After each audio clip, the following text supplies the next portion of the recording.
Bring in the perverts. Welcome to Six of One and Bill of the Other. This episode, we're going to be discussing the bird with the crystal plumage. Bill, tell me a little bit about the bird with the crystal plumage. Sure thing, Six. The Bird with the Crystal Plumage is a seminal Italian giallo film directed by Dario Argento. The psychological thriller follows Sam Dalmas, an American writer in Rome, who witnesses a violent attack on a woman in an art gallery.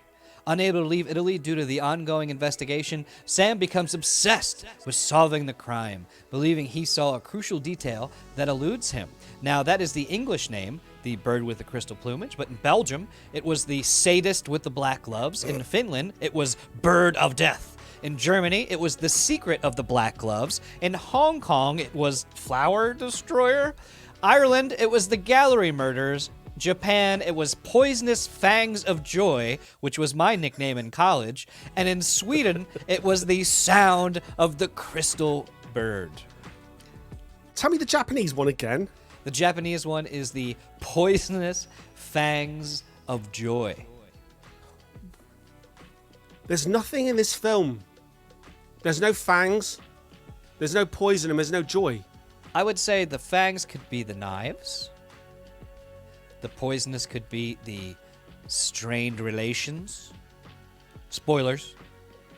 And the joy could be that fellow that he meets in the shop. The antique shop guy. Holy hell.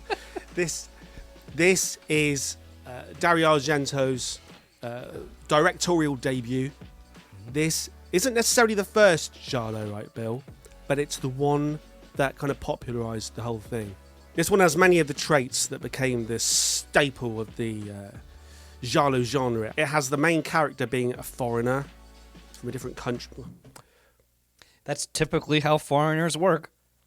I know, that's why I one stopped time, myself. one time Norm was interviewing somebody, and he goes, "I was broke and I had no money," and Norm goes, "Both?"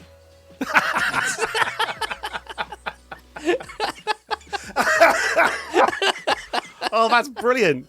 Oh, no, that has to stay in now. My mistake has to stay in now. It has all the traits of the giallo genre. It has the foreigner, it has the knives, it has the black glove, it's the police procedural. Often in these films, the main character, who Fish isn't out of water. is a fish out of water, and he isn't a detective by trade. He will manage to outsmart the police. The police are quite often portrayed as being a little bit thick. I don't think that's the case in this film. This police department has quite some equipment. Yeah, I think they had a budget. We're going to get onto that. We're going to get onto a certain piece of equipment, which I find completely... It's just amazing. Although they have an audiologist who's a bullshitter, but we'll get to that. Yeah. Let me just say what I think this film's mainly about, right? And we can talk about whether we liked it or not, but just what I think the film's mainly about. And you tell me what you think the film's mainly about. To me, it seems to be like about memory, right? And that's been explored over the years, right? Blow Up from the 60s did it with visuals, with photography, right? Blow Out did it, the John Travolta film did it with audio equipment. And like The Conversation, the Gene Hackman, Francis Ford Coppola film, did it with audio again, where the line, he'd kill us if he got the chance. It depends how you hear it, and it's through manipulation. And this film seems to be sheer memory. Someone sees something once, and he dwells upon it again and again, and we'll talk about the plot and everything, but at the end of the film, it turns out that what he thought he saw wasn't actually what he saw, and that's the way that many kind of witness testimonies go in real life, where someone will say, matter-of-factly, what they saw, and it turns out that they just didn't see it right. So I think, in some ways, this is quite an interesting film, because it's almost like it does have something to say about memory, along with lots of quite gratuitous stabbings and slashings of scantily clad 1970s women. Ladies. Bill, what did It's you interesting. I was listening make to of this film? I was listening to a neurologist video, and they were talking about memory, and they were saying that whenever you call up a memory, you're not like looking at a snapshot in your brain of something that happened. In essence, you're rebuilding it every time. So over time, your memory of telling the memory becomes the memory. Yes. And I think another part at the end, and obviously we're going to get into spoilers with this, is I think they said she had been the victim of a sexual assault, was it, or a crime, Yeah. and then seeing that painting brought it back. And it's interesting, we were talking about with Bringing Out the Dead, identifying as the killer and not the victim. Yeah. And that's exactly what she did. She flipped it around, and that sort of Yeah. started her. They also said that she, the actress, and I don't remember, because Julia is his girlfriend's name, but the actress who ends up being the killer. Eva Renzi. Yes, Eva did not get along. She had said she was not happy with her role as a cackling lunatic, she said, and no one would like it. It would ruin her career. And then it became huge, and she was like, oh, I knew it. And apparently Sam, the lead, did not get along with the director to the point where later, when they had like award shows and everything, the director would never invite him. They said he was a really big method actor. Well, and that's where I would like to start going over, because they introduced Sam. Now, normally when you're introducing a character in either a book or a film, there's usually a trick where you sort of have them maybe embarrass themselves, or maybe they're bullied, or they're like such a big hero that you just instantly want to be them. And Sam's just an asshole. From the very first scene, he's walking with his buddy, and he says to him, he goes, yeah, my girlfriend's a model, and she's out doing modeling work. Which is like if your girlfriend was an accountant, you'd just be like, yeah, she's out on business. But he literally is like, yeah, my girlfriend's out being hot professionally. She's so hot, they pay her to be hot. And then he just shits on the guy's country. And then I come to Italy, they tell me it's great, it's all bullshit. Just eat spaghetti, and I hate it. So he tells a guy from Italy how the country is worthless. He also tells him how his girlfriend's a model. And you notice later when the guy comes to visit him, he just starts making out with his girlfriend right in front of him and takes his shirt off. Never says anything. The guy just goes, I guess I'll leave. I've got a few like moments in the film, right, and it's all kind of chronological. So I think we should probably go through those, because that's one that I'm going to be hitting on, as he did in the scene. Yeah. So chronologically, he talks to this guy, and he's a writer. And he's kind of blocked up, so he went to Italy. He's got writer's block, so he's come. Let me just. I'm talking over you, but let's just get clear. He's a writer. He's got writer's block, so he's come to Rome. He's come to Italy to what's the word to get over the writer's block by experiencing a different life, different culture. He's doing the Alan Wake. If you've ever played Alan Wake. Except for never mind. Anyway, so he's doing that, and then he happens to walk by a art gallery. Now, I don't know about you, Six, but I've never stabbed somebody to death. But if I were to stab somebody to death, I don't think I would do it in front of a huge lit plate glass window on the street. So he walks by this plate glass window. And then, this is a really funny, not the stabbing, obviously. He walks by, and he sees on the mezzanine, he sees a gentleman with black gloves and a black hat, and a woman who's getting stabbed. And so he just starts banging on the window to stop. And then a switch is flicked, and the window closes, so he's now trapped. And then the funniest, so the guy gets away, the supposed killer, and she's stabbed, and she's crawling towards him. One, I'll say I noticed throughout this whole movie, I've never been stabbed. If I was, I think I'd be louder. They're just like, I'm stabbed. Like, I think I'd be like, ow! If I got stabbed, I'd just be yelling, ow! Anyway, you should see me when I stub my toe. If I stab my toe, I'm screaming bloody murder. I'm cursing. I'm doing all kinds of stuff. This lady's just like, and so he does one of the first really funny things that he does is this guy walks by and he's like, hey!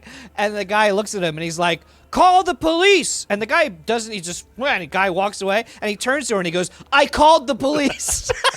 He just takes, I agree. Takes complete credit for it. I agree, right? And I had to watch it. So on my third viewing, I looked at the guy's face, and you can just see when he goes, "Call the police." The guy who seems to just walk off, right? I looked. Yeah. He does actually go like this. He goes before he walks off very slowly. He goes like that, right? He goes like that, and then he walks off incredibly slowly. I was going to talk about like set pieces, right? Yeah. So you've done it in a kind of. I really like. I like the framing of that whole thing, the lit up murder scene. Well, it's very iconic for a movie. It's just if you think about it in terms of. Oh, it's beautiful. It's right when I think back because I not obviously anything. It can't be obviously unless I say it. I've owned this on Blu-ray for quite a few years. Unfortunately, when it came to watch it for this episode, I opened up and Young Frankenstein, starring Gene Wilder, was in it. So I had to stream it. So that was a waste of time. But when I think about the bird with the crystal plumage, I think of that scene, right? I mean, the whole film is based around this scene. And when he goes in that first, like you already said, when he goes in through the first glass door, and then he gets trapped in between the two layers of glass, kind of like Obi-Wan Kenobi in The Phantom Menace, isn't it? It's like you're kind of stuck and you're having to watch what's going on. That was great because you kind of put yourself in that situation, right? It's just glass, but you know you can't break it. You've got nothing to break it with. You have to literally watch it happen. Well, There's that was nothing a good point. you can do. Would you have tried to break the glass? I'd be kicking it, I think, but in our modern times, the victim would sue you for breaking the glass to her art gallery if you saved her life. Yeah. So I do get that, but he never made an attempt. Like he never grabbed something and tried to smash it. He went like this. He didn't even do that. He was like, hey. And there was nothing in there, and there was nothing in there, and he was wearing yellow trousers. And I wanted to say that back in 1997, I bought myself a pair of bright yellow trousers, which I wore every day, and I thought I looked so cool in these damn trousers. And now, having watched this film, I realised that I may have spent almost a year of my youth looking like a complete idiot. And a buddy of mine is a Pittsburgh Steelers fan, and I always call them mustard pants because they have the yellow. One of the very first scenes of the film, he goes into this bird, like a, what do you call it? Like a bird place. It's like a museum, ornithological shop or something, where he's written a piece for a book, and that's how he's making some money. Which isn't that also the? Oh no, it's flowers for adaptation. Go ahead. It's a Charlie Kaufman movie. Yeah, Kaufman. Kaufman. No, right. So, there's this tracking shot, right? So he's walking to the bloke to get his money, and he's talking to his friend who sort of set him up with his job. And his friends, it becomes important later, but they do a few things that they that do. Was good. It was good. Yeah. His friend is a bird expert, right? And they're walking through, and Dario Argento, right? He's got the camera tracking along with them through these glass cabinets. And in every glass cabinet, as he tracks through it, you can see the cameraman, his reflection, right? Now, anyone who does any kind of camera work knows if you're going to shoot against glass, go from an angle. Yeah? Don't shoot straight on. Your face will be in the shot. Yeah. Just a word to potential cameramen out there. To be fair, you mentioned it was his first film, and apparently he was going to be fired from this film because they weren't satisfied with the dailies. And I want to say the makeup artist, this part could be wrong. It was someone it was like a secretary had just happened to see the footage and said it horrified her. She couldn't watch anymore. They told that to somebody, and that's why he stayed on the film, which was interesting. But yeah, I think he's just learned, and I think parts of this film he really nails it, and parts of it he overreaches his grasp.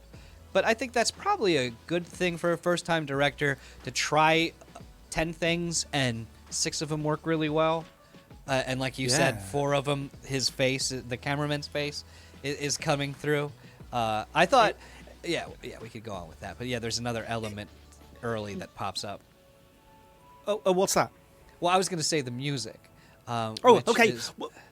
No, that's good because okay, let's go there, right? Because I was going to say a few little things. This film looks really good, right?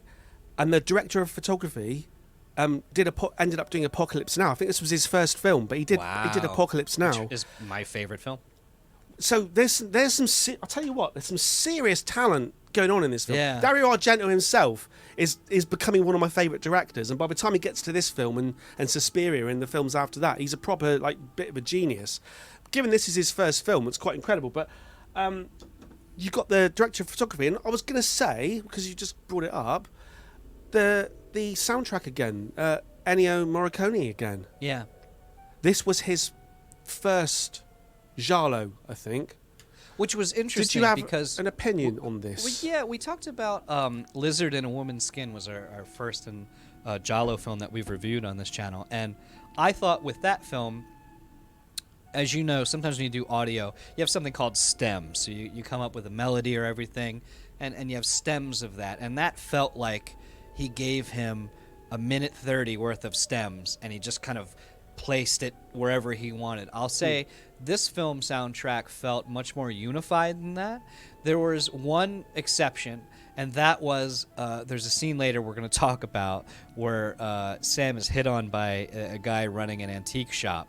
And all of a sudden they played this la la la hippy dippy kind of la, and it just didn't fit tonally at all, and that stuck out to me. But the rest of the film, again, killer bassline murderers. There was a bassline they play when he's getting tailed and he almost gets killed, which is like the coolest music in the film, and they only played it once. And then they do that Miles Davis Bitches Brew kind of thing, which is cool. But I thought all in all, I wouldn't say this is like my favorite soundtrack of all time. I think when you hear a name like that, a famous, like Ennio Morricone, you want to be like, yeah, it was amazing. Truth be told, I thought there were elements of it that were cool and elements of it that didn't work too. I would take this though over a boring soundtrack. Like it felt much more direct and much more cohesive than a Lizard in a Woman's Skin for my taste. What did you feel? Yeah, I think I'm with you on that. I like the chimes. I like the use of chimes. And then I was teasing you before we started filming. In this film, if you hear la la la, get scared because something's gonna happen. There were a lot of la la, I think my favorite. I thought overall it was a bit, it was kind of like that as far as the soundtrack goes. I don't think there was anything special about it. But the bits I liked were the bits that you didn't like, because it's weird, isn't it? The la la la la. Yeah. That was my favourite bit. But I've got a bit of history here, because although it's not the same composer, my favourite film of his that I've seen so far, Deep Red. One of the main aspects of this soundtrack is the kind of choir of almost like child voices sounding really nursery rhyme-ish, and then you have the nursery rhyme flavour being punctuated by quite horrific stabbing.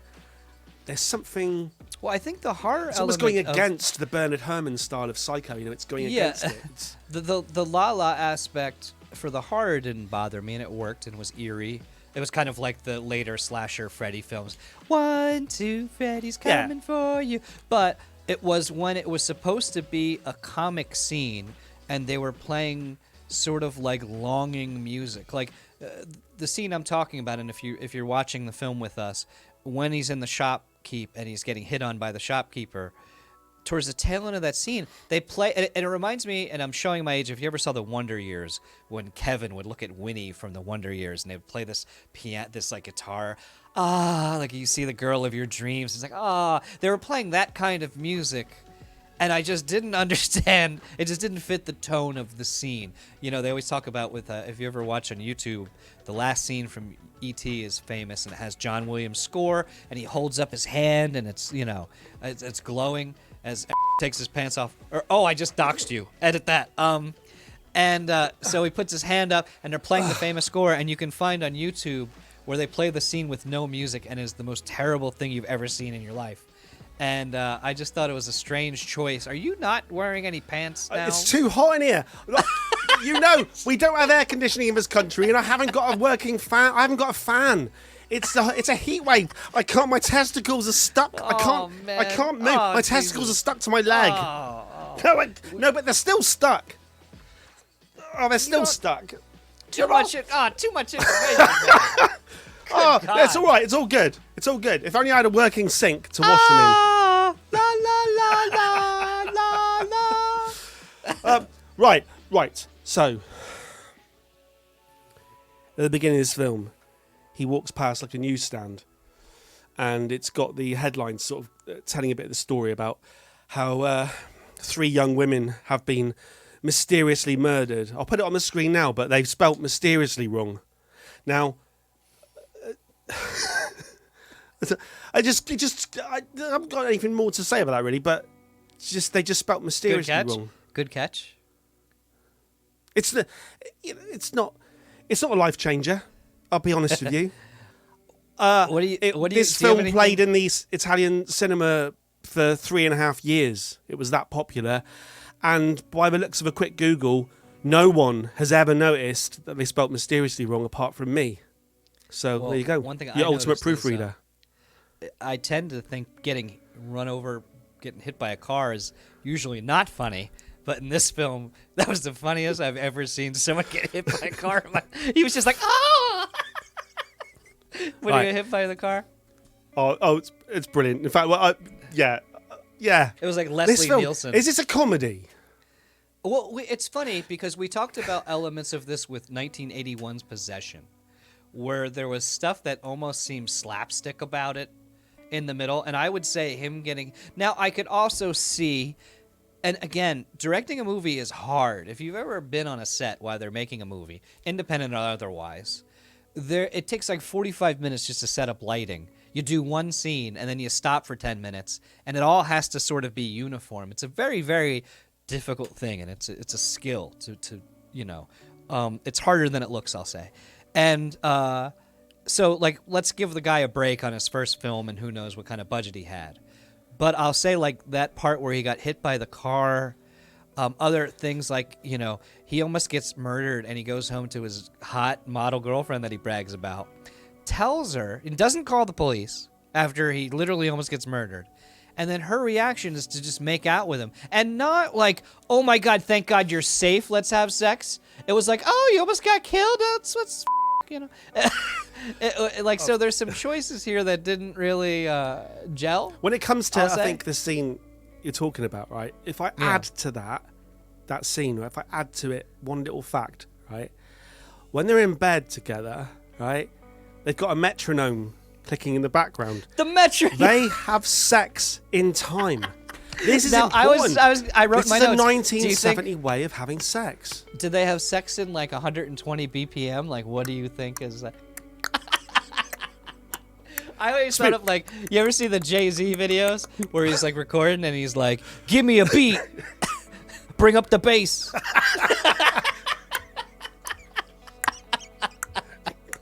Oh, Sam.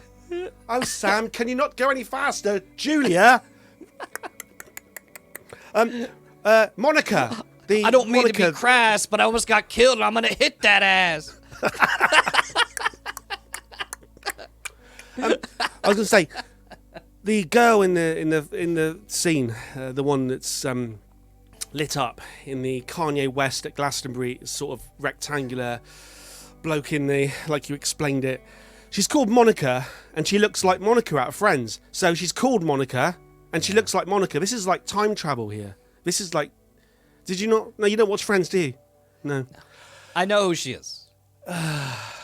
Well, okay, so let's get back on track. So he witnesses this murder, and she's alive. Yeah, that's right. Do some of the plot, and then we'll go back to my funny scenes. Okay, so he's trapped in the glass. The supposed killer has abandoned the joint, and she is crawling up slowly. The police come, and they're trying to talk to him, but he can't hear them. And I almost thought they were just with him.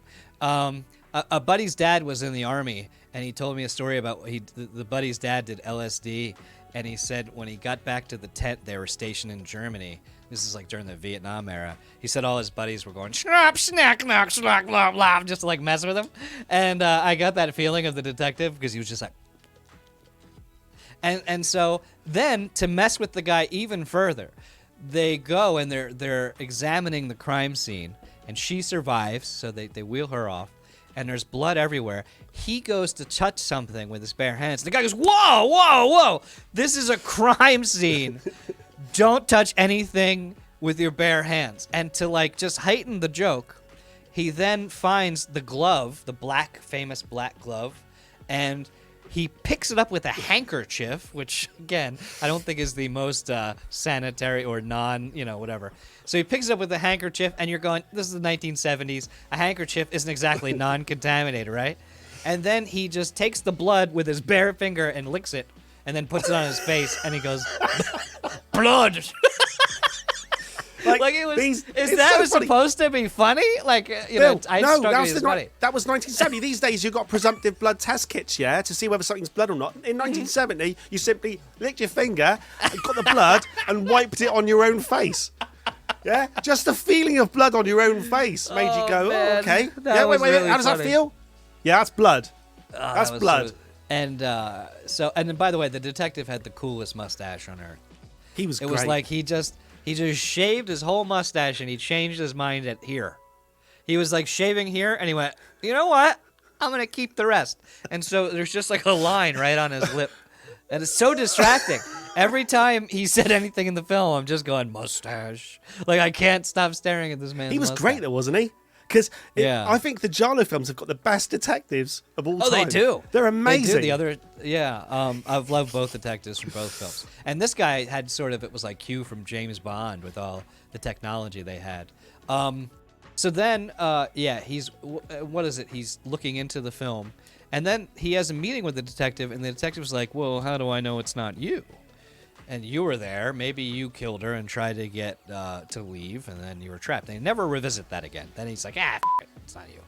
But Sam makes an interesting choice, where if I witnessed a murder from a lady I never met, and the cops said, you know what, we think you might have done it, going to visit her at her house might not be a move I make the next day. It's encouraged, isn't it? What did you think of that? The detective pulls him into the room, not pulls him off, that's something different. He pulls him into the room, and he says to him, I think you've witnessed this murder. I think you've seen more than you believe you've seen, and we need to extract it from you, not sexually. Yeah. And then he encourages Sam, this writer, he encourages him. It's like, I need you to solve this murder for me. Here's the address, okay? Hint, hint. Here's the address of the victim. Perhaps you should, for no real reason, perhaps you should go and speak to her. And Sam leaves the room, and he's like, no chance, no chance. But then he turns around at the last minute and goes, which floor? He's had his passport confiscated at this point to keep him in the country. So he's being encouraged by the police. He always works alongside them, which is I suppose it's like a giallo thing. We're here at the ID parade scene. This is the greatest scene in cinema history, where they right. So will we recognise the killer? Right. So he says. Yeah. So he says. The detective says the immortal line. This. I'm going to get a T-shirt printed with this on it. He says, "Right, bring in the perverts." I can't say it without laughing. I've got to say it without laughing. Right, bring in the perverts. Bring in the perverts. And then a selection of perverts are brought in, usual suspect style. You can always see Benicio del Toro standing there. Yeah. And it's honestly one of the greatest things I've ever seen. It is just absolutely fantastic. We go into the lab, right? We go into the lab. We also get to where he sits in with the husband for the first time of the the woman who was stabbed he goes to visit her, and the husband gives the most convincing performance I've ever seen as to why he didn't do it. So it would be like if you thought I stole your wallet, or you thought I stole $5 from you, right? And asked me, say, Bill, do you have my $5? Bill, do you have my $5? Why would I? Why would I have your $5? That's ridiculous. I would never have your $5. Here, catch. I don't even know what money is. Oh, I don't even know what money is. I thought that scene was brilliant, right? That was proper amateur detectoring at its best to find out whether the bloke was left-handed or not. Here, catch. It was brilliant. The thing is, if you do throw something at me suddenly, I am quite capable of catching it in my left hand. Yeah, I do it just to trick him. You know what I mean? Yeah. You know what I like to do when I'm off killing? I like to wear my top hat and my black gloves in the middle of everybody. They go into the police lab, right? And they've got, like you do in 1970, you've got a load of whirring tape machines in the background. In my notes, I put scientists in the laundromat because it just looked like... It's crazy. And the scientist guy they asked the questions to, I'm going to have to insert a clip here from Alan Partridge. He is not one of his rubbish. He is, isn't it? Lynn, are those your mother's cataract glasses? Yes, they are. Right, so that's just gone in. Lynn, are those your... Right, in Alan Partridge, right, there's a scene where he's trying to fool his girlfriend into believing that he's a friend of Bono's out of U2. So they go and meet Bono, and it's just someone he knows with a pair of dark glasses on, and he says to Lynn, his secretary woman, he says, Lynn, are those your mother's cataract glasses? This scientist, do you even know what I'm on about? He's wearing a pair of the most darkest glasses. You wouldn't be able to see anything in that room while you're wearing them. Yeah. It's crazy. I was just looking at the Honeywell 1200 computers behind the Honeywell 1200 computer, right? Now, this scene is just...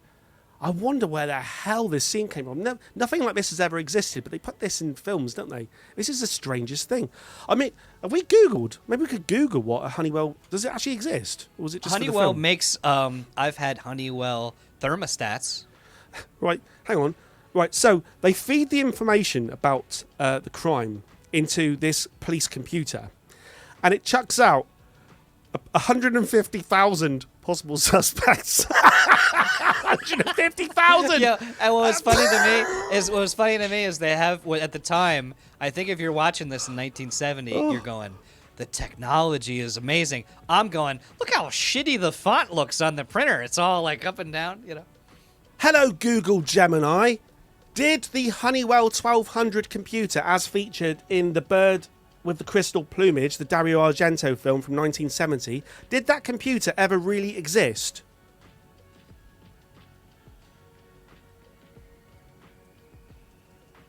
Too many requests in too short a time period. Please try again later. Yours is shit.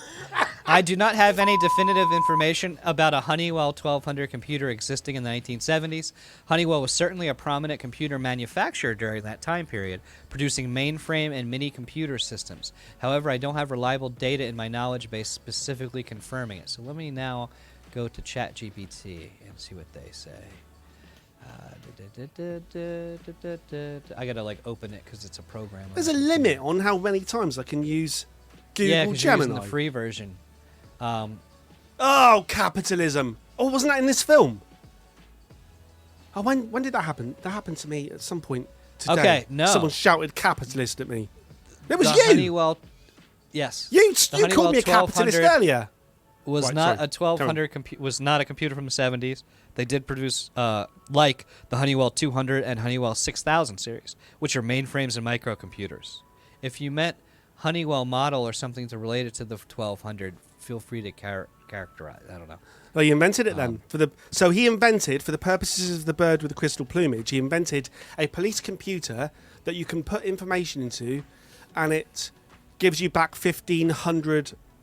150,000 suspects. That's the same as not having a computer. Any suspects. If you have 150,000 suspects, you have 0 suspects. Oh my God! There had to be right. Okay, I was about to say right. This has to be a comedy, right? We're now at the antique shop, right? So Sam goes to the location where the first girl that was murdered, because bearing in mind there's 3 girls murdered at this point, and the attempt murder. So he goes to the shop where the first girl that was murdered worked, and she was murdered a little way away from the shop in a park. And the last thing she did before she was murdered, she sold a painting to a customer. But in this shop, the bloke who runs the shop, now this is another strange scene, isn't it? This is like Heinrich all over. What's going on here, Bill? So it's funny because, number one, it's obviously a homosexual man or bisexual man hitting on our Hershey kissed-faced hero. A little bit David Hasselhoff, don't you think, as well? A little bit? Yeah, a little bit. Michael Knight. And it's what's funny about it is because back then, maybe this was a big, like, oh, my God. And then he asks, and he alludes to, he's like, she was a lesbian. I forget how he said it. It was said that she preferred women. But I'm no racist. Yeah, and so in I'm no 1970, that's a huge like, oh my God! And in 2024, I'm watching it going, okay, and like, is that something? And I'm not saying I don't understand that in the 1970s it was a big deal. I'm saying in the film I don't understand why that mattered at all. But she was a lesbian. It's worse than that, right? Because when he basically alludes to her being gay. He's gay. Yes. So it's worse. So you've got a gay man going, I'll tell you what, it was said that she preferred women, but I'm no racist. And he's gay. And he's gay. Clearly. He's quite clearly. Yeah. Clearly. Yeah. Quite clearly a gay man. He almost pins him up against the wall several times. Yeah. During this. What did you think of What did you think of while we're there? Because we just sort of mentioned, I said he's a bit Michael Knight, a bit David Hasselhoff. And you're right that Dario Argento said in all the films he ever made, Tony Mussanti was the most difficult actor he ever worked with. What did you think of him in this film? I'll put it out there. I actually liked him. I liked him. What did you think? I didn't, and I will say I watched this in English, and I kind of wish I watched it in Italian with subtitles, because the acting, and I give a lot of leeway to these films. No, English is in English. Yes, so it's a giallo. Remember, it's done in English. If you're not familiar with giallo films, a lot of times different actors in scenes are all on set speaking in different languages, and then it's dubbed over for the final version. And I do think if I was watching this in a foreign language and reading it, I think a lot of the awkwardness of some of the acting would have been a little smoother for me. Sam felt like he was overacting a bit, and then he just felt like he was acting in a different universe to me for a lot of the film. Like, his reactions to things were kind of funny to me. And like I said, it might have been part of the script, because Sam is a huge asshole for most of this movie. Like, I always love, too, he's literally chasing killers with guns and knives. Never dawns on him to get any kind of weapon. He just shows up. Like, it would, it's like, I'm going to catch that Texas Chainsaw Massacre fella. And then you just go with nothing. You just walk in the door. Oh, I wonder if he's chainsawing people here. I think eating cats. Well, that's yeah. For you, that's like the ultimate sin. You were more insulted by that than we've got the cat scene coming up later. I've got to say, in this film, there's some really great set pieces, and we're going to get to one in a minute with that yellow bastard. We have the shopkeeper, and there's the awkward music transition. So as the man is hitting on him and talking about the lady who likes ladies, they just start playing this nostalgic music out of nowhere. Which my only guess is it was meant to be a painting. Yeah, it was trying to transition into it, and they just timed it wrong. But did we talk about him? Did he almost get murdered yet? Remember when he was walking and the old lady was like, "Look out behind you!" And then that happened very near the beginning, didn't it? Very, very near the beginning. Yeah, so we got to revisit that, and I guess with editing magic, maybe you'll cut that in, because this old lady. And Louis C.K. and Dane Cook used to tell like a similar joke where they were like, you turn around, you see a guy about to get hit by a car, but you can't see, hey, there's a car coming at you at 30 miles an hour, and if you don't move to the left slightly right now, it's going to hit you and knock the door. So you just end up going, ah! And this lady did a great job, because she turned around and she's like, look out! And then he did, and then like he almost gets killed. So you're walking down the street in Italy, you're a foreign citizen, you almost get murdered, and he just gets home and he tells his girlfriend, and she just starts making out with him. She just makes out with him. He's so irresistible to her that he's like, and again, as I pointed out earlier, she didn't make out with him because he almost got killed. Like, it wasn't like, thank God you're all right. Let's party like it's 1999. It was just like, oh, you almost killed you, let's make out. which is not to be topped by Strange. later when the murderer tells Relationship. him, I was just coming after you. Now I'm going to kill your girlfriend. And he's like, well, Yeah. okay. Anyway, moving along. So he has that. And now we're going to the other hit with the man with the yellow jacket. Now, Well, I'll tell you what. There's just before that happens, right? There's another murder, right? And this is like the most graphic one in the film, because And I want to point out, it's a shame, too, because she was a horse racing expert. Because her one line of dialogue, she goes, I told you not to pick that one.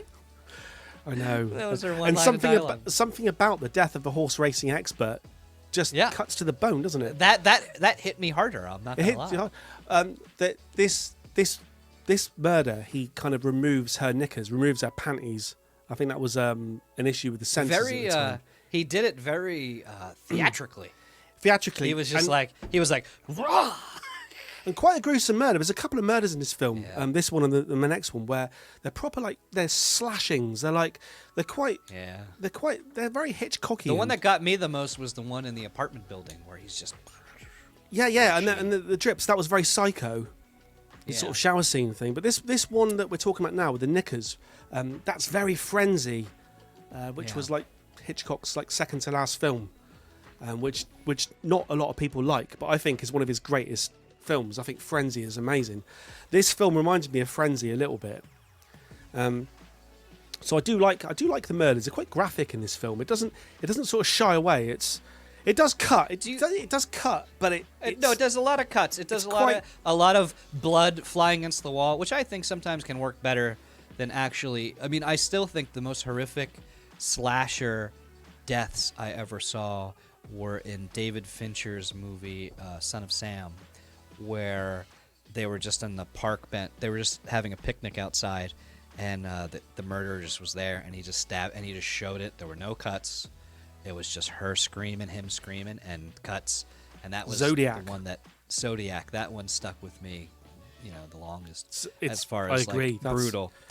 Yeah. This one, I felt like the acting and again, how do you act? I'm rewatching David Lynch's The Return, which for Twin Peaks, which has some of the greatest female screams ever, especially with Laura Palmer. Yes, and I felt like, I know it's a weird, but I just felt like all the women that were getting stabbed are kind of like, and then that's it. And it sort of took me out of it a little, Did you feel that way? 18 hours of Twin Peaks, yeah. Which is one of my favorite things by anybody ever.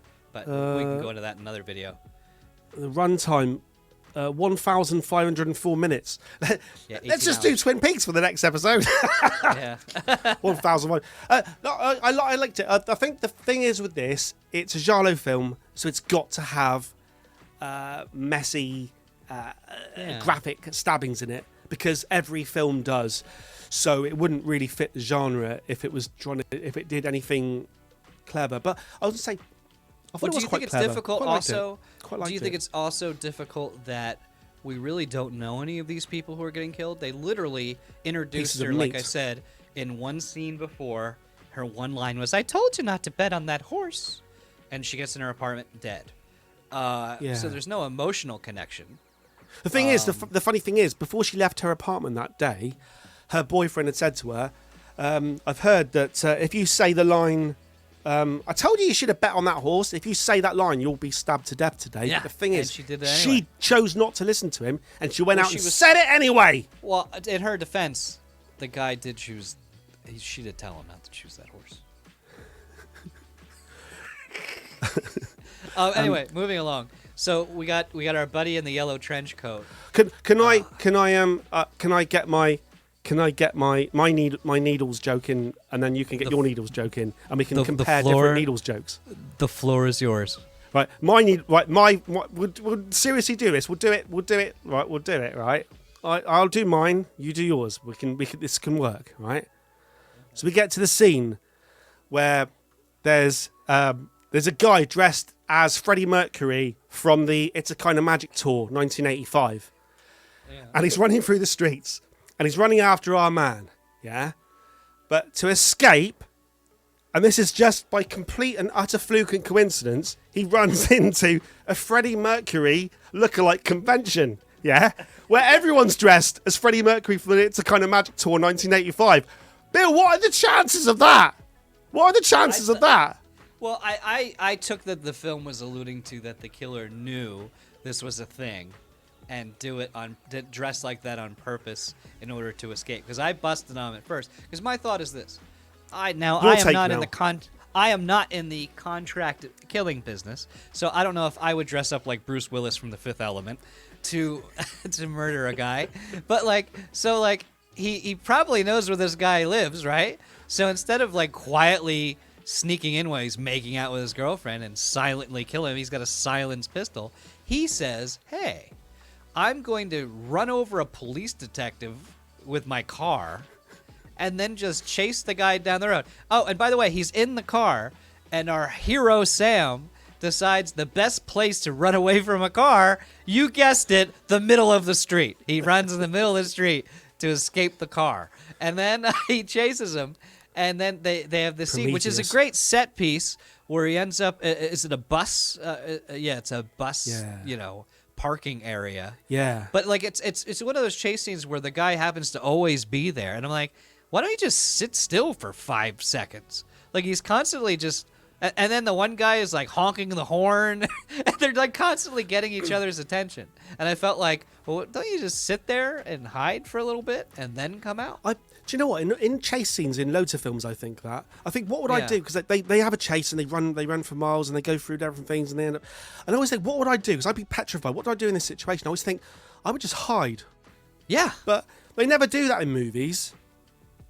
I suppose it's can't, boring. Because it's boring. I guess it's but it's not realistic. But I think it could be exciting, where if he is hiding and the guy's right there and you're playing the tension of if he's going to stumble upon him, you could edit that and I do think this was something that as a set piece it was really cool, and it made sense as a movie set piece. You could see the guy has a cinematic eye, but if you think about the motivations of anyone in that scene, it makes no sense. I will give him the credit that I think that he knew there was a Bruce Willis Fifth Element convention happening in the hotel, and so he dressed up like that as a means to know that now there's 50 suspects that would all match his description of someone called. So I thought that was clever. But hang on. Let's think this through, right? Whether it's Freddie Mercury or Bruce Willis, let's think this through, right? Yeah.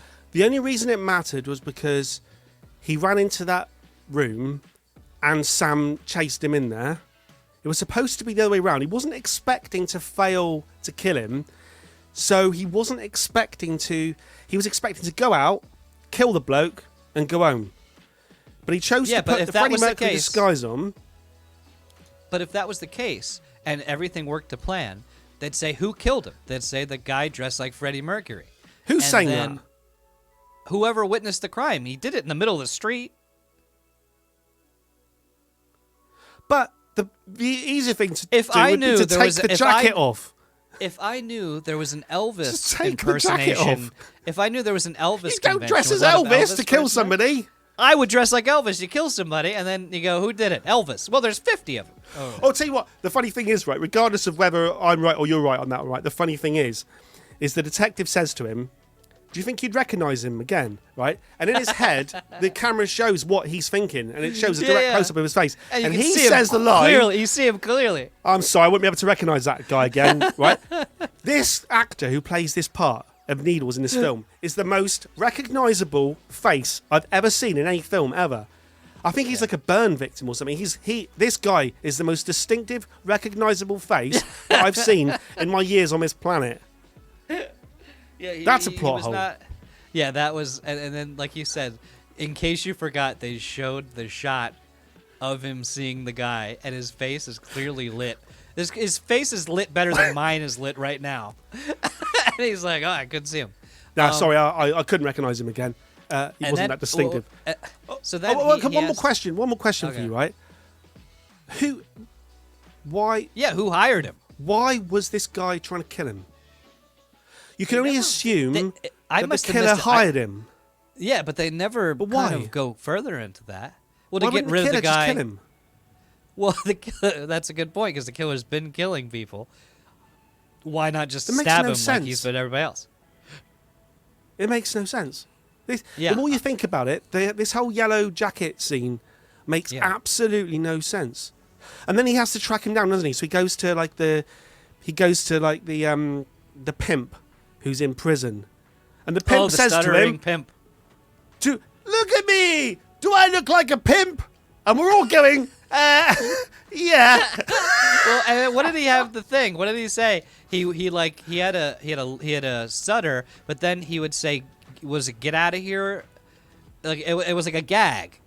He says, "When I say so long, I have to say it to stop me from stuttering." So they do this gag where he walks in and the guy stutters for like 5 seconds, and then he goes, "So long," and the guy goes, and he just gets up like he's gonna leave. The interview is over. I don't want to find the killer. And he goes, "Oh, no, wait. That's something I have to say because I stutter." Like, it was something that when you write it down, I could see you thinking that makes sense as a joke. But the way, it was another acting thing where the way it played out in real time, it didn't land. It didn't make any sense. Yeah, she was my girl so long. Where are you going? You said so long. Oh, I always say that. If I don't stutter. But I would say it was not even the pimp that bothered me. It was Sam. Sam's reaction to it was like a Leslie Nielsen joke. I think. Do you think so? Like you say, he was. I think Dario Argento didn't like him because he was like a bit of a method actor. Yeah. And but do you think there's a bit of a disconnect there because Sam and Julia, the characters, Tony and Susie, I think they were the only ones that dubbed their own voices. So Sam, right, he puts all that like actor's studio method acting into his actual performance, which is all. Yeah. And then at a later date, he has to go in. I know this is quite commonplace, but he has ADR, to go in and say the lines again. I just think. Do you reckon? That's very It's a problem. commonplace, though. That's very commonplace in films. But where it's actors have to do commonplace. that. But in the giallo films, it's every difficult to do. single line. Yeah. Yeah, it's difficult to do, and it's difficult to be. You have to have someone good in the sound booth to have you overdub and not seem. But again, and not to be shitting on Sam too much, but that was not even his delivery of the line. It was just the guy going, so long, and he just gets up and like he's gonna leave. Like I can't really remember. I'll probably edit the scene in now. I'm thinking of The Naked Gun when he's like, "Hi, John," and he goes, "Hi, I believe I've used some of your bathrooms." Like it was just very, let's be adult about this, Mr. Poopy Pants. It was very just like I was like, is this sort of meant to be? Because it was meant to be a gag, but it was played and just I didn't know. It struck me as odd. It had to be some of these scenes. There was a mixture, of that some of them must have been humorous on purpose, and some of it was unintentional comedy viewed years later. But some of these scenes were funny on purpose, weren't they? They had to. Well, I don't know about. Did you notice? I don't know what the Italian monetary versus the dollar is, but did you catch when he's like, "I need you to get some information. How much is it going to cost?" And he was like, $1.7 billion. Yeah, I think the guy had to get him and then he counts it in front of him. I think the lira or whatever it was at the time. I think a Mars bar in 1970 in Italy cost about 1.2 million. It does get a bit ridiculous. And then when the guy left, I thought that was supposed to be sort of a joke that worked, where he's like, "Where's my information? I don't have any yet." And he just like gets out of there and leaves. I was like, that's more of this kind of movie's style for humor that make more sense, What did you think? Right, so when he does track down Needles, he gets given the address to go to for the yellow coat guy. And I thought this was genuinely quite spooky because when he gets there, they've got like the bit where he's looking at the camera. This is Sam now, right? It was very well filmed, behind him, I was trying to work out exactly how. So Needles is dead just behind him, and he sort of like leans like that, and then the audience sees him, and I think that's genuinely here's my freaky. problem. I think it's really well filmed, and I appreciated the technical style of the scene. But what bothers me is just before that, he picks up. That might work because he picks up the bread and he sniffs it. You want to see if it's stale or not. Well, my thing is, again, I've never been in this situation. If you hung a dead body behind me, I would like to think I would be like, something smells funky. And especially if you're smelling the bread would you smell a dead body right behind you? Now, what they could be doing, if I want to give him credit, because it is a very well filmed scene, and I have been probably shitting on this film too much, he could have smelled the dead body, didn't know what it was, and smelled the bread to be, which is a weird, I don't know if that's what you would smell. Like if I walked in my kitchen and something stunk, I'd smell like the milk. I don't think I would go, hey, I wonder if it's the bread roll that smells okay, like see if you a can help me body. out on this scene, because I liked it. It reminded me of Jaws a little bit, the bit where he goes under Yeah. the water and the head falls out of the boat. But there's lots of bits that reminded me of other films in this. But I couldn't quite, maybe it's the darkness of my TV, because I had it on in like an HDR setting and I couldn't bloody see it. But what was up there? So he was dead. It looked like he was like crushed into a shelf. Like, Yes. did I miss something? Was he in bed, or it looked like he was crushed into a shelf?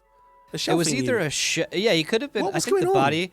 I think the body was shoved into a shelf, But or who- it but- could have been one of those like beds. It was just a bed, that, yeah. like, He was just in that bed. like fold out bed, like you know So how my certain point- beds can fold up into the wall. Yeah. I used to. Doesn't matter. So I'm guessing So the why is he- lady why who is he we find dead? out is the killer. Well, I think the lady who hired him to kill, I But- guess he failed, and she went and killed him. Would be my But then, guess. right. So, 2 points. Number one, if she's able to go and kill the assassin that simply, she should have gone and killed Sam in the first place and not hired the Of course, assassin. yeah. Point number two, Sam goes into that flat and spends ages looking like a heroin needle or something, and the guy's name is Needles. I assumed that he just died of like an overdose. He had like a heroin overdose, And it That's was nothing. possible. He wasn't murdered at all. It was just complete coincidence that he was dead in his bed, but he looked like he was shoved into a shelf. Here's what I wonder, and I saw this. The story closely follows the 1949 pulp novel *The Screaming Mimi* by American writer Frederick Brown, but that took place in Chicago. So here's what I'm wondering. I'm wondering if elements of the plot were lifted from this book, but then he cut out the tying pieces, like them hiring the hitman and why they did it. Like if these are Yes. just taken from the American story and they just sort of cut out some parts that would have been the lattice work to make these make Yeah. more sense. So the viewers at the time just watched it and, yep, he's dead. Good shock. Yep, move on with your life. They didn't sit there and go, hang on a minute. Well, I think there's Why is two. he Yeah, dead? I think you can watch it like we are, and I can't turn my brain off, so I always am going, wait, why is this happening this way? But I think if you just watch it as spectacle and as art, I would say the last, him chasing him with the yellow jacket, that was a great set piece. Chasing him through the buses it was was. great. Walking into the hotel with all the people sort of dressed the same was really cleverly done. And and I think, like you said, the way that film was shot, where you're seeing it from his perspective and the guy dropping behind him. If you're Yeah. just talking about like great framing and cinematography, it's fantastic. It's when Yeah. you start going, well, how does this fit together, that you start getting in trouble. And he might have those scenes on the editing floor that did piece them together, but they made the movie too long, and he felt like, I don't give a shit. Yeah, and it doesn't that's matter. a- It doesn't you matter can why do or that. how he died. Doesn't matter. It's just, Yeah. we'll put it in for the shock. Yeah. Then Sam decides to find. He realizes that as his amateur sleuthing, maybe he needs to talk to the person that painted the picture. Yeah. Right. So he This is tracks towards the down. because he finds out he's only got 8 hours left. Because and this is there's two important things that I think happened before this. We talk about the audio file at the lab. We got to talk Okay. about that. Okay. So they go into the fancy lab, and there's an audiologist, and he plays back. And can you do your impression of what the killer sounds like? Because the killer has contacted them twice now. He contacted the police, and he calls Sam up. And what does he sound like, or what does she sound like? I'm going to kill you, and I'm going to kill your girlfriend if you don't stop being a jackass. So he sounds like that, and I got to get exactly to what he said.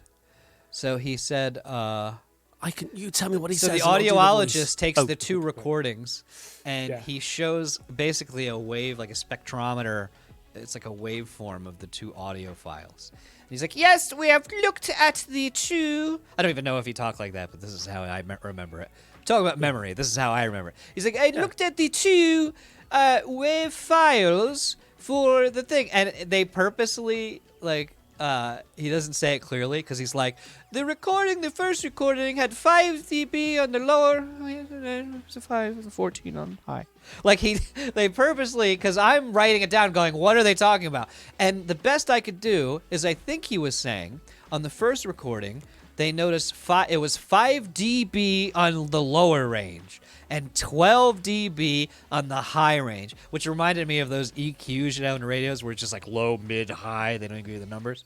And then on the second recording, I like those he days. said it barely registered to 4 dB, and then he said, and 10 dB. So I'm going to assume he meant 10 dB higher. So let's rerun. So I think he's saying that if you look at the waveform, he noticed a 5 decibel boost on the lower range, let's say 800. On 800 kilohertz, there was a 5 dB boost, and then it was on the high end, so let's say 8K, it was a 12 dB boost. And in the second recording, it was a 4 dB boost on the 800 kilohertz, and it was a 10 dB hertz. So to put that in perspective, what he's saying is if you, and I guess we'll show this right now, if you look at the EQ spectrum, and you look at how you do the difference. if you look at 800K, right, there's the difference between 5 dB and 4 dB is 1 decibel.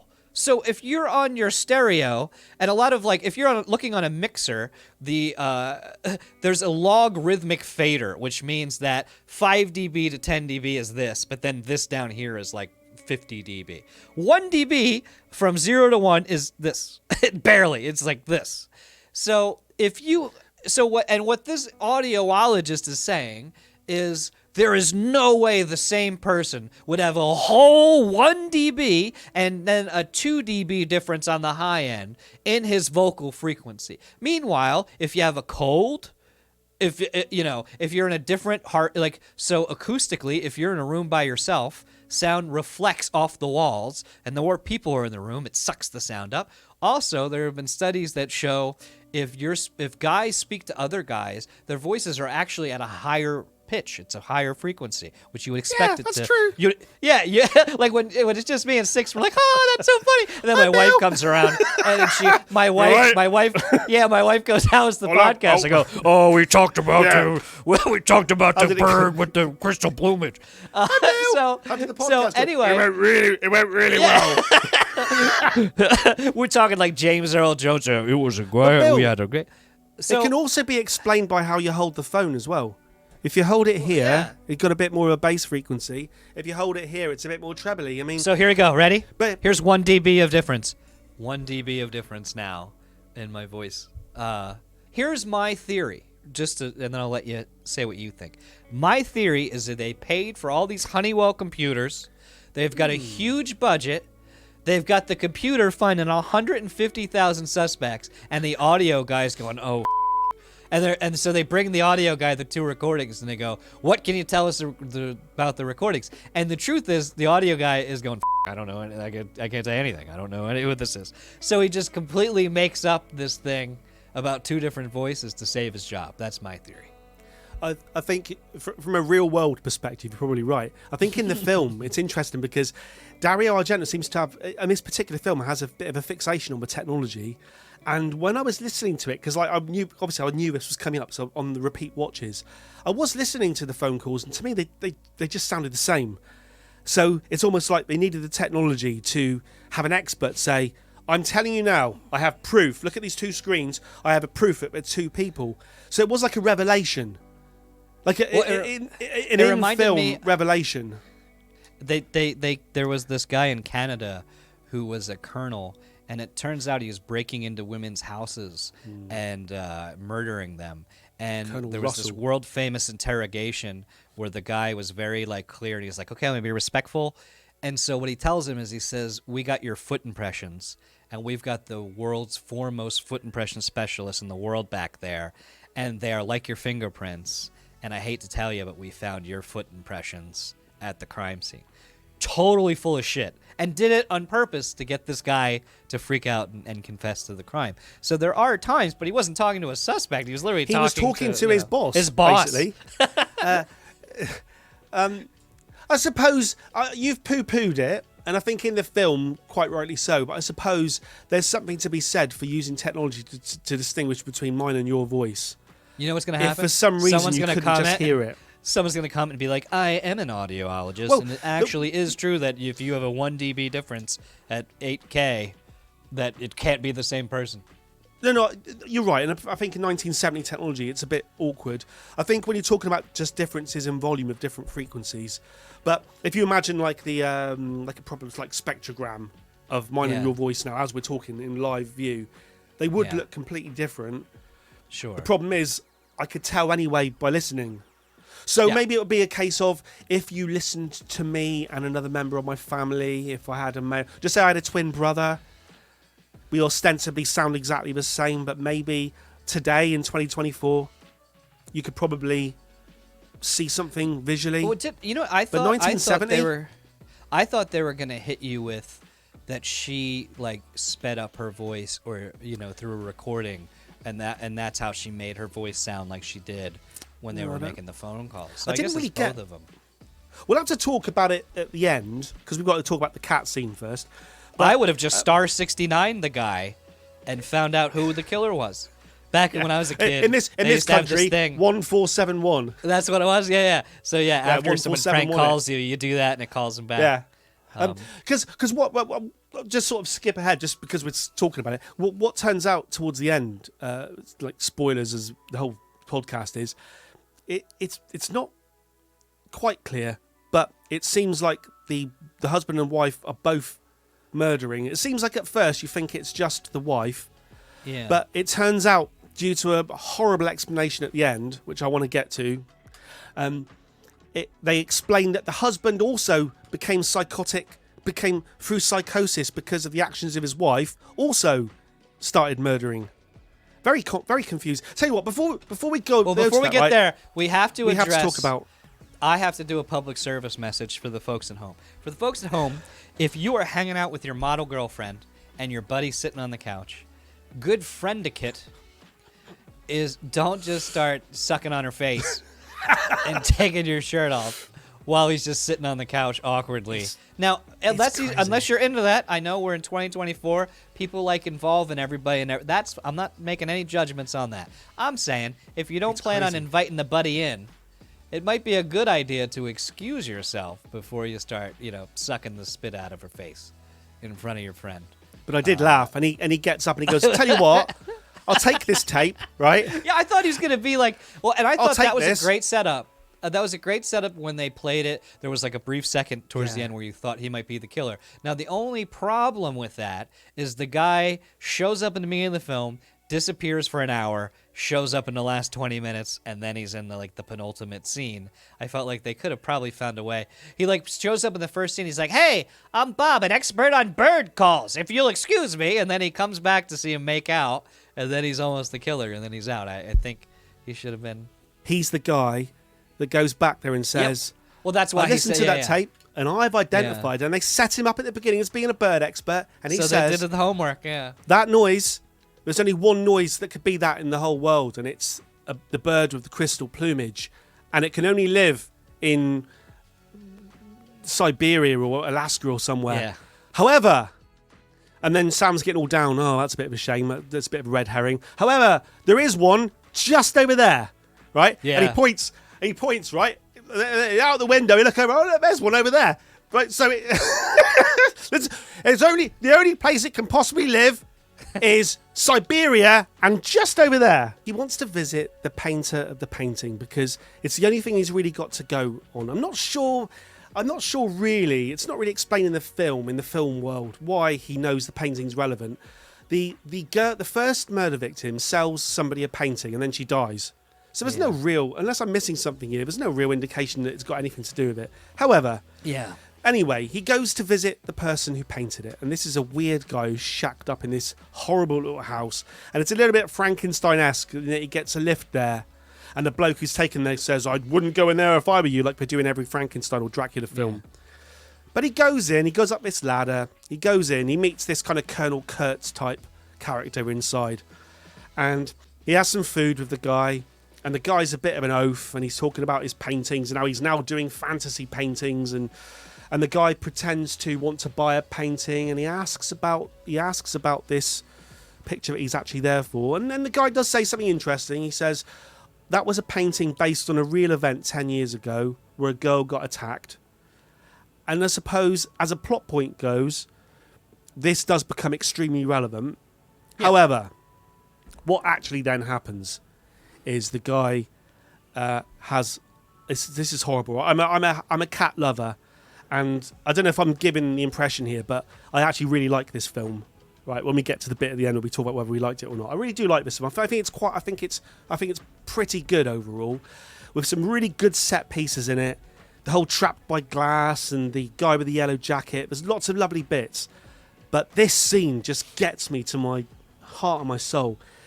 It turns out that he keeps cats, like a bit like Hansel and Gretel, the witch, where she keeps the kids in the cage and wants to fatten them up to eat them. And the guy says, why are you keeping the cats in the cage? And he says, because if they don't move, they get fatter. And he says, why do you want them to get fatter? Because they taste better. And then he says, well, I wouldn't know. I've never eaten a cat. And the guy looks at him and goes, basically with an eye movement, he says, what do you think you've just been eating, you American idiot? What was weird about that, though, is you notice when he's first...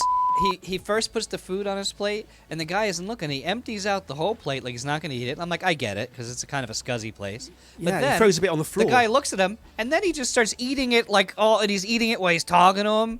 Like it's like you're either dumping it or you're not. That was weird. So I watched it 3 times. I watched it twice today, and you're right. He does that. The first thing he does is he puts a bit on the floor as if he's going to do that to pretend that he's eating it. But then he fully engages in the eating, and as he's doing it, he's going 3 scenes. Like he's probably struggling. 3 different camera things he's chewing on. But to be fair to Sam, when he's told he's just eaten cat, that pains me to say this whole thing. I hate this scene. When he, I like that they've murdered 10 people up to this point. Yeah, the people. This cat's though. When he finds out he's eating a cat, he is genuinely disgusted, and he just leaves. He's like, I'm going. Yeah. We're not even going to enter a the guy's going, would you like this painting? 2 billion. No, 150 million. 1.5 billion. 1.5. And then in the end, that's it. That's it. In the end, he throws the painting out of the window at Sam and goes, capitalist. Capitalist.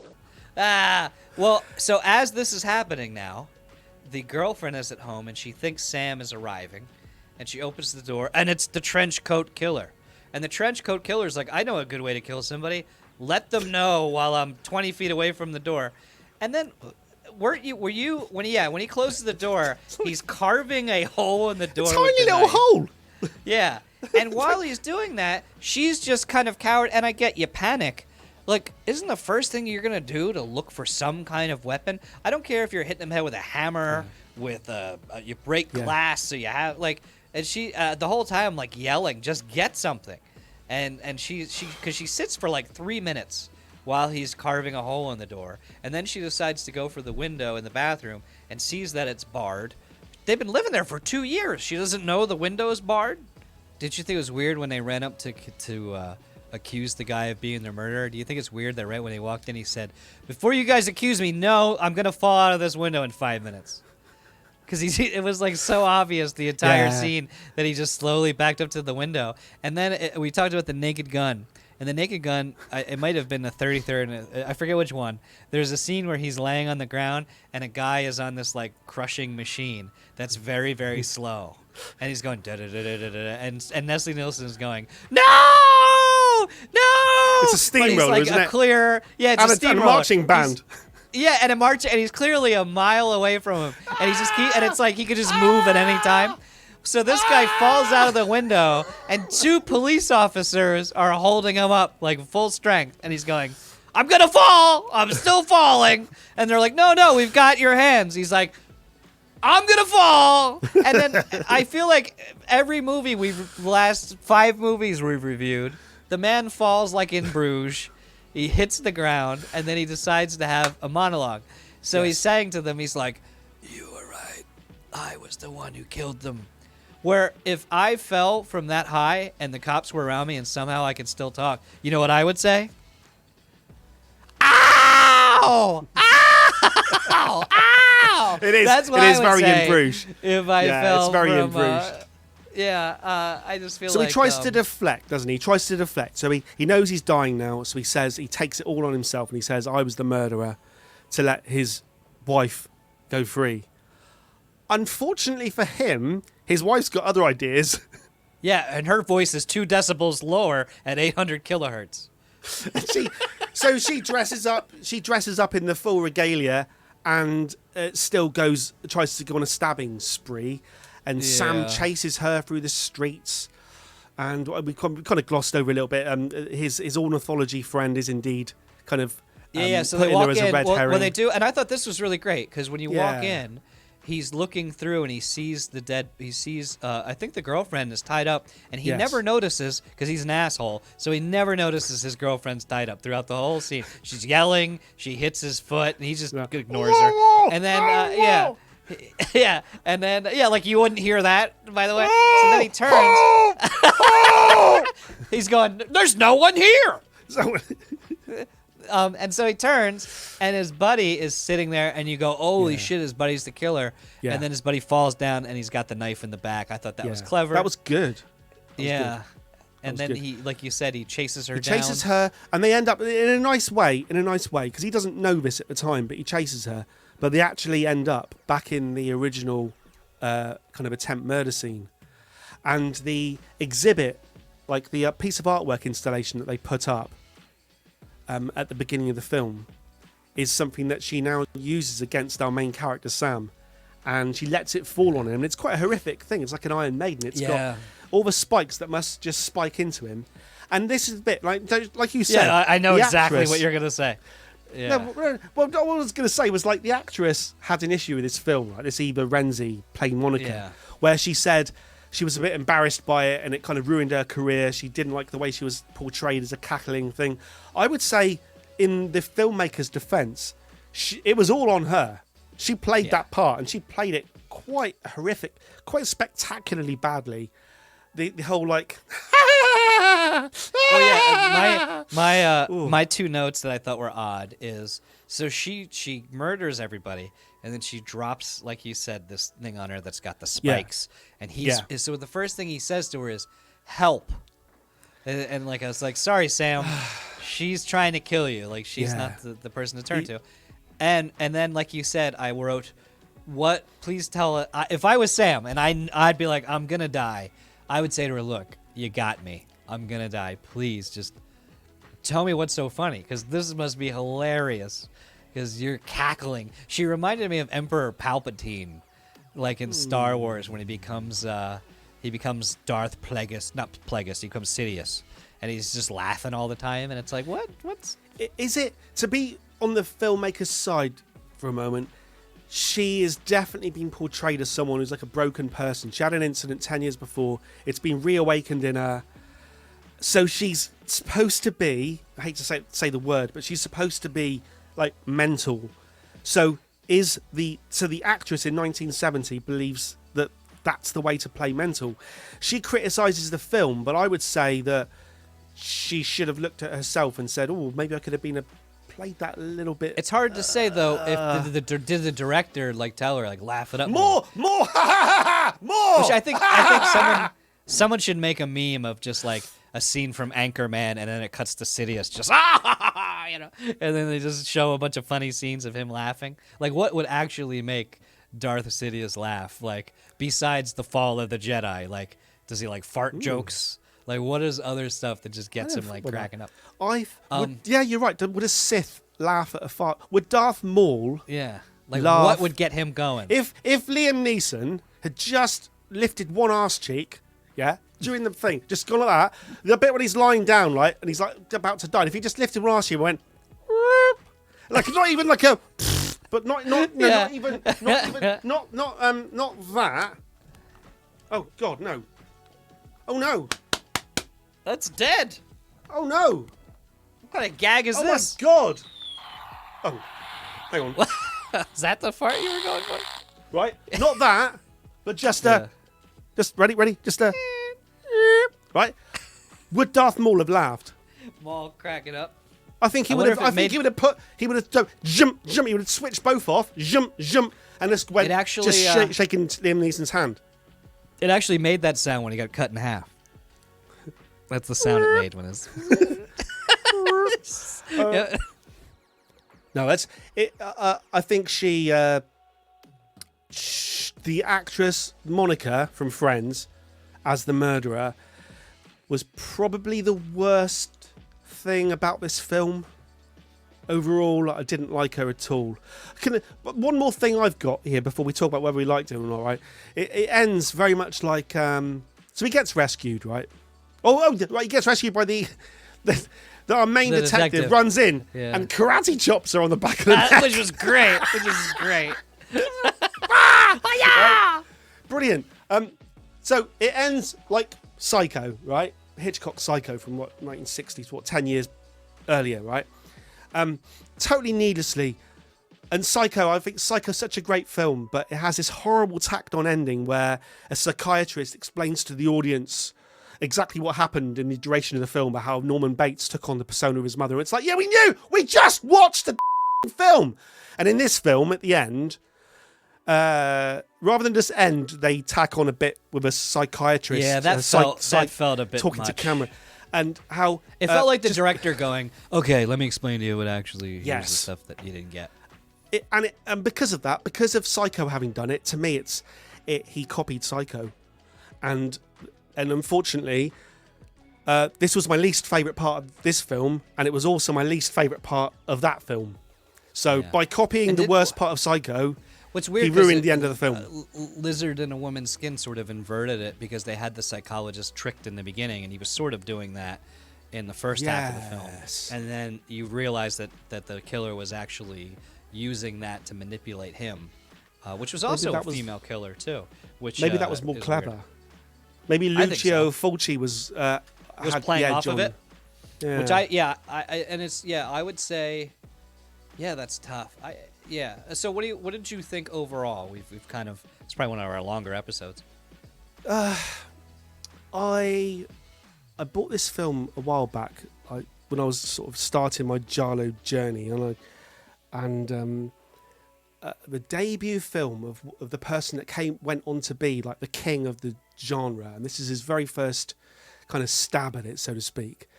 I thought just the set pieces alone in this film, that trapped by glass inability to have any effect on what he's watching, and the way it's framed in that lit up thing, I thought that was absolutely magnificent. And along with bringing the perverts, this might be, I think overall, I think this is a good, not great. Yeah. What did you think? I think I sit there. I think the cinematography is a strong point. I think some of his ideas, like even how they faded from the painting, there's one point where he's looking at the picture of the painting and then it becomes color.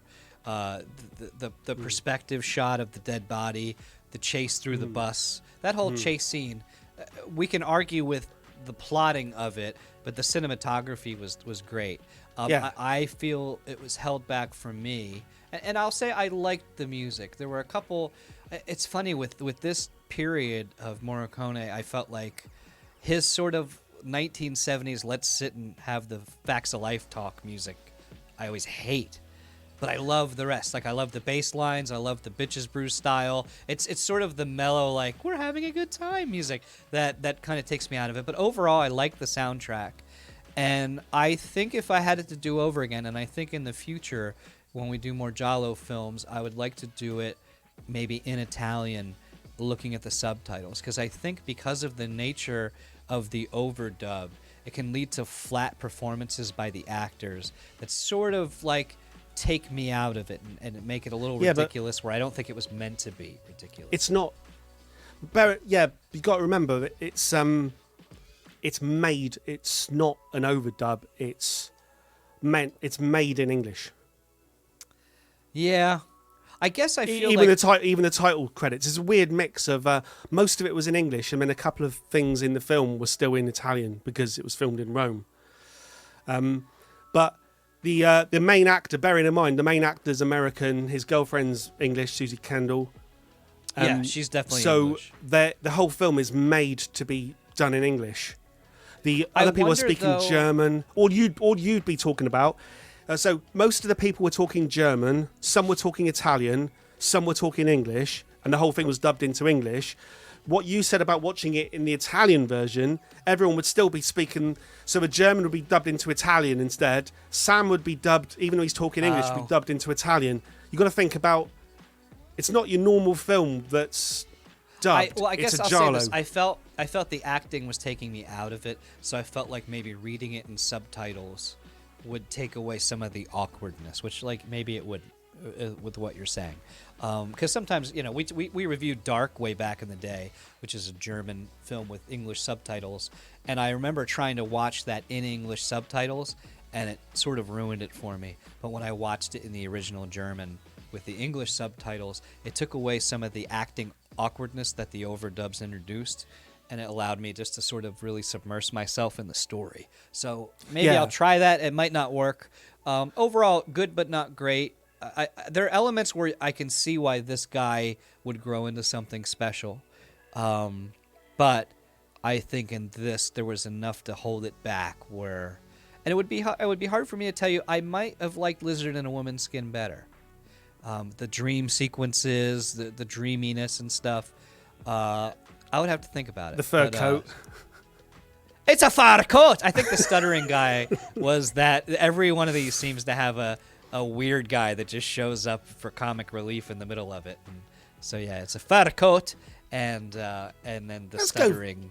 See you later. Let's go with it. Dario Argento's 1970s study of the memory and its fallibility. Ambiguous film, and we're going for good, not great. Yeah. It seems like that, really. Yeah. Yeah, we'll do that. Okay. On that bombshell. On that bombshell. Squeak.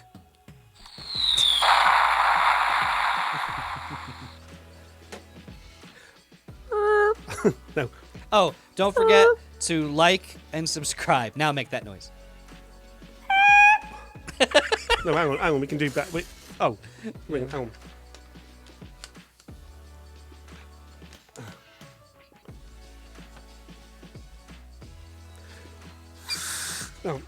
Oh. Don't forget to like and subscribe.